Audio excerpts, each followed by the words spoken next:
Hey everyone, just a relatively short video today. So this morning I actually woke up and saw a post from Atomic Mass Games regarding the Star Wars Legion range refresh. Now, we know that the range refreshes were on their way for some of the older, crustier models, but in this article they actually outlined a refresh of nearly every facet of the entire game. I'm sure that there's already a bunch of videos on YouTube outlining this stuff, but I'll give you a brief overview of everything we know, and then I'll comment on what I think about all this and the direction that this channel is going. So a big part of the refresh is to streamline everything. Legion has become a bit bloated with tons and tons of rules and keywords just from all the expansions that's been released over the game's life. This means that they're making significant changes to units, command cards, and upgrade cards across the board in all factions. The selecting mission portion of the game is currently what they're aiming at extensively, including a complete refresh of how the missions are chosen at the beginning of the game. Cover will also be changed up drastically. Instead of flat hit reductions, it will be an additional dice rolling scenario, and this is all to strengthen smaller attack pools with stronger dice.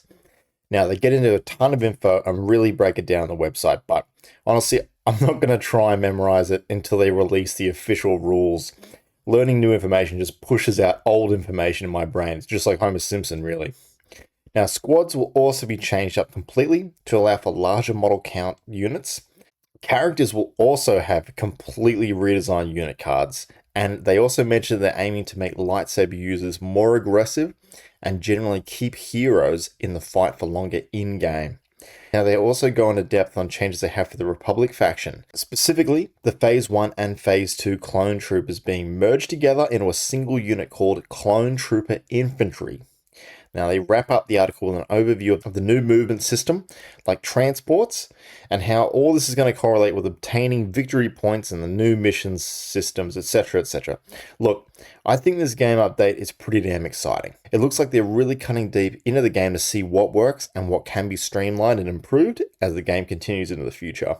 From how strong the droids are in competitive, I think this will be a breath of fresh air for a lot of the other factions and units. However, I'm still on the fence whether this should be a Legion update or a different game altogether, like Legion 2 or something like that. But it really all depends on how different everything will be, because it's not completely confirmed yet. Now, I think they're really going to be leaning into the big battle aspects of Legion, now that Shatterpoint scratches the more arcade-like skirmish battles. Overall, I believe this to be healthy for the game going forward, but we don't know everything yet.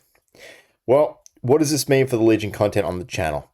I'm going to continue covering support units and how to play them from the core box. And then when these new rules drop, you best believe we'll cover everything we can on the channel and keep it up to date, whether that be redoing old videos, doing new videos, stuff like that. Look, the Rebels ATRT video will be in your feed shortly, and I've got some very cool Legion and non-Legion videos on the horizon. Look forward to. Thanks for watching. I really appreciate it. And I hope to see you in the next one. Bye-bye now.